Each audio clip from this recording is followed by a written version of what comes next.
Choucha, je suis productrice de films. C'est vrai que pour le moment j'ai 3 casquettes. Je suis productrice, et puis j'anime depuis bientôt plus de 15 ans Sud Écriture avec mes 2 collègues Annie Jamal et Lina Chaban. C'est un atelier d'écriture pour les scénaristes réalisateurs du continent. On est très fiers c'est la chose que j'aime le plus, je crois. Et puis je suis pour le moment la responsable, la directrice des journées cinématographiques de Carthage. Puis j'ai eu d'autres casquettes, j'ai été présidente du Fonds Sud et de l'aide au cinéma du monde, mais toujours autour du cinéma, de la production, de la visibilité de nos films, voilà. Je crois que j'ai pas choisi. Depuis toute jeune, j'aimais voir les films. Ceci dit, je préférais lire. J'ai toujours un penchant plus prononcé pour la lecture, mais le cinéma, j'aimais voir je venais d'une petite ville, même pas de la Tunisie, la Manouba, avant de passer à la Marsa. Il y avait une salle de cinéma. Et à 10h le matin, quand il y avait des films, des peplums, ça m'émerveillait. Et petit à petit, puis j'ai commencé par traduire des scénarios et des sous-titres pour la chaîne anglaise Channel 4 à l'époque, qui a été très importante dans l'histoire du cinéma africain et arabe. Quand Channel 4 avant qu'elle ne change de réglementation, c'est un peu comme Arte, mais c'était... puis petit à petit, j'ai travaillé en tant que bénévole au Festival de Carthage, quand j'étais étudiante déjà. Je traduisais pour les membres de jury.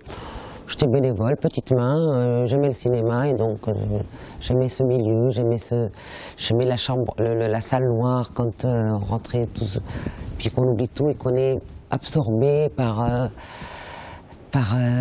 l'écran, alors que maintenant, quand on me dit il faut regarder dans un petit écran pour visionner tous les films, ça m'effraie. J'ai travaillé avec Ahmed Atia, et avant ça, en fait, j'allais en tant qu'interprète en Somalie, au Mokpafis, parce qu'à un moment, il y avait Carthage, le FESPACO, et il y a eu, pendant 5-6 ans, le festival africain de l'Afrique de l'Est. Et c'était en Somalie. Et j'allais traduire bénévolement. En tant qu'étudiante, j'allais traduire les colloques. Je suis allée 3 ou 4 fois à Mogadiscio. Je suis allée au Niger, traduire bénévolement aussi. J'étais étudiante, voilà, par passion pour le cinéma du continent, voilà. Et puis j'ai travaillé avec Ahmed Atia. Je lisais des scénarios pour lui, j'enseignais en même temps, j'enseignais à la faculté. Et je travaillais avec lui parce que je voulais toujours avoir un pied dans le cinéma. Puis après, j'ai fait une formation, c'était Écran du Sud, je crois, qui avait décidé de faire une formation pour quelques producteurs, des gens qui voulaient devenir producteurs ou améliorer leurs connaissances. Et c'était à la FEMIS et on a fait, donc il y a eu Pedro Pimenta, il y a moi, voilà, bien sûr, il n'y a pas d'industrie, mais un cinéma. Hormis le Nigeria, peut-être un peu, mais il y a un cinéma africain, mais il n'y a pas d'industrie. Idem pour cette région, il y a une industrie en Égypte, mais il n'y en a pas dans le reste des pays arabes. Que ce soit dans le continent ou en dehors du continent, même le Liban, il n'y a pas d'industrie. Le problème, c'est l'industrie. D'abord, comme je disais, on a un climat qui nous permet de montrer, on peut mettre un truc, comment on dit, qui tourne, voilà. montrer les films en plein air, dans les maisons de culture, parce que le coup, je ne veux pas comparer à l'Europe.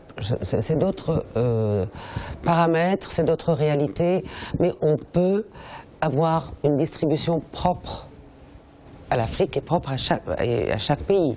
Ce n'est pas non plus un truc uniforme, ni chaque pays a sa réalité et ça peut être adapté à chaque pays.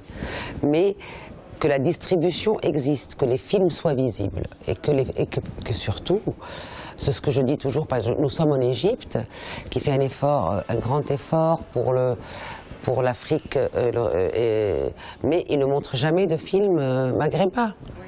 J'arrête pas de leur dire oui, nous on comprend. On comprend, on montre des films, mais il faudrait que ça soit aussi sud-sud. Moi je vois un bon film, moi je n'ai pas de cinéma, c'est-à-dire un bon film trouve toujours sa niche. Voilà, un bon film bien fait, bien joué, avec un vrai propos, avec des personnages fouillés, avec voilà. Et après, la nationalité, ça vient après. Je souhaite du travail et de bons films, parce que moi j'ai toujours dit le talent seul ne suffit pas. Le travail seul, c'est laborieux.